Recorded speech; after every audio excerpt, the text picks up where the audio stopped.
শহর থেকে একটু দূরে পুরনো এক এতিমখানা, নাম নূর এতিমখানা। জায়গাটা দিনে যতটা শান্ত, রাতে ততটাই ভয়ঙ্কর হয়ে ওঠে। সেখানে থাকত 10 বছরের এক ছেলে, রাহিম। বাবা মা নেই, ছোটবেলা থেকেই এই এতিমখানাতেই বড় হচ্ছে। কিন্তু একটা ব্যাপার সে সব সময় লক্ষ্য করত। প্রতিদিন রাত 12টার পর করিডর দিয়ে যেন কারো হালকা পায়ের শব্দ শোনা যায়, টক টক টক।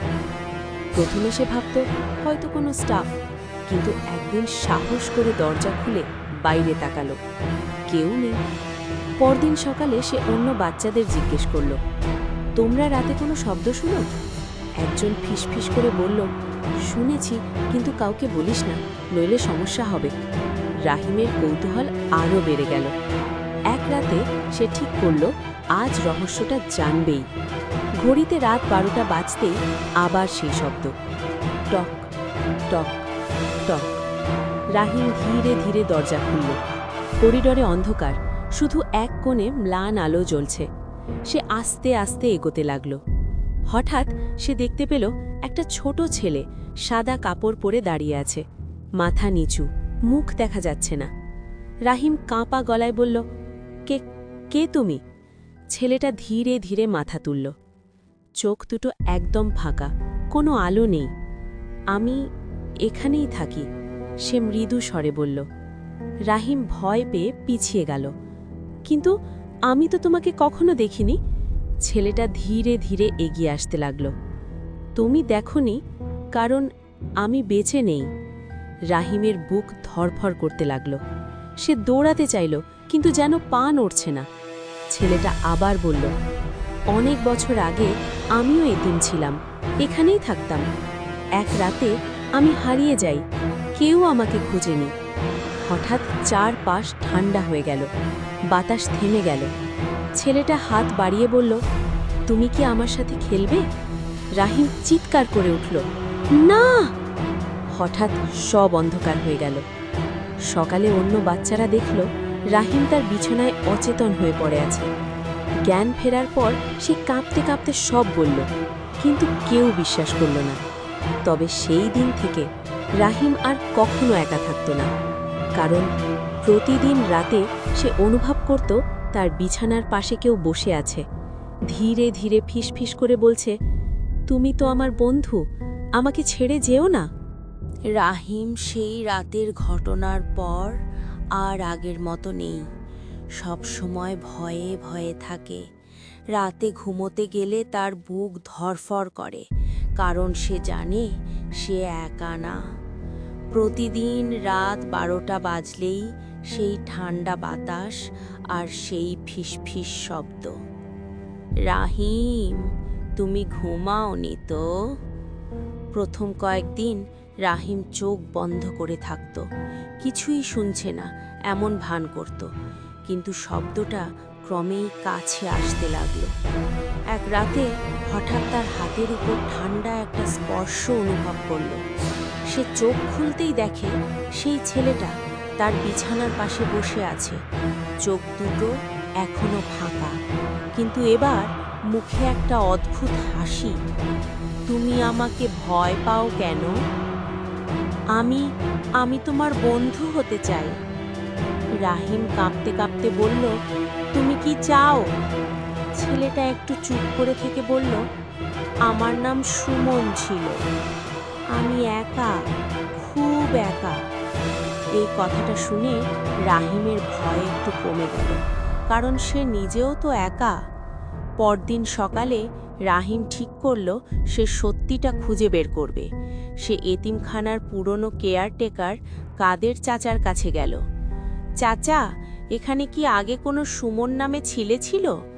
কাদের চাচা কিছুক্ষণ চুপ করে থাকলেন, তারপর ধীরে ধীরে বললেন, হ্যাঁ, অনেক বছর আগে ছিল।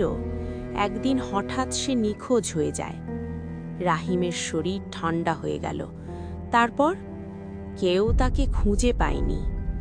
সেই রাতে রাহিম আবার অপেক্ষা করতে লাগল।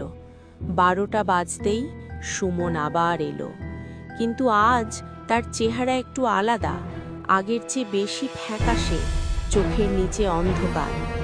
তুমি আমাকে খুঁজেছো, সে বলল। রাহিম সাহস করে বলল, তুমি কেন এখানে আটকে আছো? সুমনের চোখে হঠাৎ রাগের ছায়া নেমে এলো।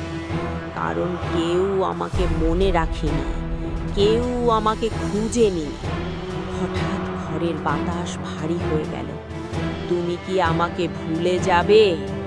রাহিম ভয় পেয়ে বলল, না, আমি ভুলবো না।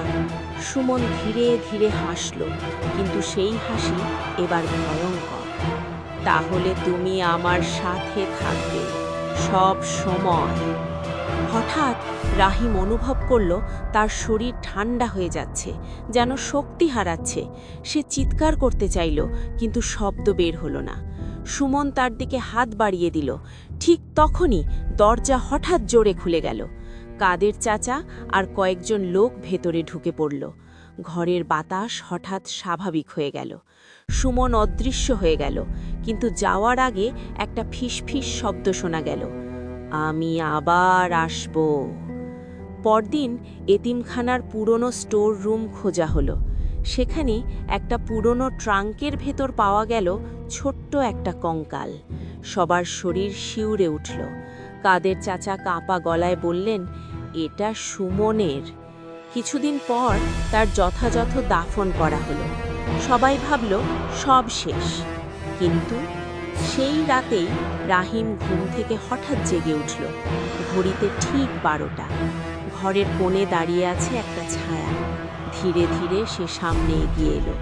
রাহিমের বুক কেঁপে উঠল, কারণ এবার শুধু সুমন না, তার পেছনে আরও অনেক ছোট ছোট ছায়া দাঁড়িয়ে আছে। সবাই একসাথে ফিসফিস করে বলছে, আমাদেরও মনে রেখো। তার চোখের সামনে বারবার ভেসে ওঠে সুমনের পেছনে দাঁড়িয়ে থাকা অসংখ্য ছায়া, ছোট ছোট বাচ্চাদের মতো, কিন্তু তাদের চোখ নেই, মুখ নেই, শুধু শূন্যতা। পরদিন সকালে রাহিম চুপচাপ বসেছিল। তার মনে একটা কথাই ঘুরছিল, ওরা কি শুধু ভয় দেখাতে চায় নাকি কিছু বলতে চায়? সে আবার গেল কাদের চাচার কাছে। চাচা, এখানে কি শুধু সুমন না, আরও কেউ হারিয়ে গেছিল? কাদের চাচা এবার ভয় পেয়ে গেলেন। তুই এসব কেন জানতে চাইছিস? কারণ ওরা এখনো এখানে আছে। রাহিমের গলায় দৃঢ়তা। কাদের চাচা দীর্ঘশ্বাস ফেললেন। অনেক বছর আগে এই এতিমখানাটা এত ভালো ছিল না। অনেক বাচ্চা হঠাৎ হঠাৎ নিখোঁজ হয়ে যেত, কিন্তু কেউ খোঁজ নেয়নি। এই কথা শুনে রাহিমের শরীর কেঁপে উঠল। মানে ওরা সবাই হয়তো এই জায়গাতেই কোথাও। সেই দিন থেকেই রাহিম ঠিক করল সে সত্যিটা বের করবেই। রাত নামল, সবাই ঘুমিয়ে পড়েছে। রাহিম একা বেরোলো করিডোরে। ঘড়িতে 12টা বাজতেই আবার সেই ঠান্ডা বাতাস। এক এক করে ছায়াগুলো সামনে আসতে লাগলো। সুমন এবার সামনে দাঁড়ালো। তুমি আবার এসেছো? রাহিম ভয় পেলেও দাঁড়িয়ে থাকল। তোমরা কি চাও? হঠাৎ সব ছায়া একসাথে হাত তুলল এবং ধীরে ধীরে ইশারা করল পেছনের পুরনো স্টোর রুমের দিকে। রাহিম বুঝে গেল ওদের কিছু একটা দেখাতে হবে। সে ধীরে ধীরে স্টোর রুমের দিকে গেল। দরজাটা নিজে থেকেই কক করে খুলে গেল। ভেতরে ঘুটঘুটে অন্ধকার। হঠাৎ মাটির নিচ থেকে একটা ঠান্ডা বাতাস বের হলো। রাহিম মাটির একটা জায়গায় হাত দিয়ে দেখল মাটি একটু নরম। সে একটা লাঠি দিয়ে খুঁড়তে শুরু করলো। একটু পরেই একটা হাড় বের হয়ে এলো, তারপর আরেকটা আরেকটা। রাহিমের হাত কাঁপতে লাগলো। পেছন থেকে ফিসফিস শব্দ, আমাদের বের করো, আমাদের মুক্তি দাও। পরদিন সকালে রাহিম সব কিছু জানালো। লোকজন এসে পুরো জায়গাটা খুঁড়ল এবং যা পাওয়া গেল তা দেখে সবাই স্তব্ধ। অনেকগুলো ছোট ছোট কঙ্কাল বছরের পর বছর মাটির নিচে লুকিয়েছিল। পুরো গ্রাম কেঁপে উঠল এই ঘটনায়। সব বাচ্চাদের একসাথে দাফন করা হলো সম্মানের সাথে। ইমাম ডেকে দোয়া করা হলো তাদের জন্য। সেই রাত রাহিম আবার ঘুমাতে গেল, কিন্তু আজ কোনো ঠান্ডা বাতাস নেই, কোনো ফিসফিস শব্দ নেই। হঠাৎ সে স্বপ্নে দেখল সুমন দাঁড়িয়ে আছে, কিন্তু এবার তার চোখে আলো। তার পেছনে অন্য বাচ্চারাও সবাই হাসছে। সুমন মৃদু হেসে বলল, ধন্যবাদ রাহিম, আমরা এখন মুক্ত। ধীরে ধীরে তারা সবাই আলোর মধ্যে মিলিয়ে গেল। রাহিম ঘুম থেকে উঠে বুঝল সব শেষ। কিন্তু কয়েকদিন পর নতুন কিছু এতিম বাচ্চা এলো ওই এতিমখানায়। তাদের মধ্যে একটা ছোট ছেলে রাতে হঠাৎ উঠে করিডোরের দিকে তাকিয়ে থাকত। একদিন সে ফিসফিস করে বলল, ওই ছেলেটা কে? সে আমাকে ডাকছে। রাহিম দূর থেকে শুনে থমকে গেল। তার বুকের ভেতরটা আবার ঠান্ডা হয়ে গেল, কারণ সব আত্মা কি সত্যিই মুক্তি পেয়েছিল, নাকি কেউ এখনো রয়ে গেছে?